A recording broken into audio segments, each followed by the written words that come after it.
Sual verən soruşur ki, pirlərə inanmaq olarmı? Allah'a inan. Allah'a və onun Rəsuluna. Pirlər İslamda yoxdur. O bütpərəstlikdədir. Bütpərəstlərdə. Pirlər diyarı. Və çox pirlər də düzü özünüz görürsünüz də gəlir mənbəyi, biznes xarakterlidir.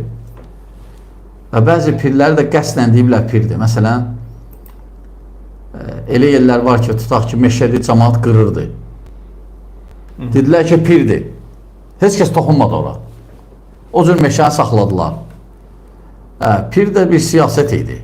Bəli. Amma İslamda yoxdur pir zat. Əgər nə istəyirsən, Allahı istə. Allah subhanətə buyur ki, mənə dua edin, mən sizdən qəbul edeyim. Yoxsa gedmək harasa və s. O yoxdur İslamda. Yoxdur.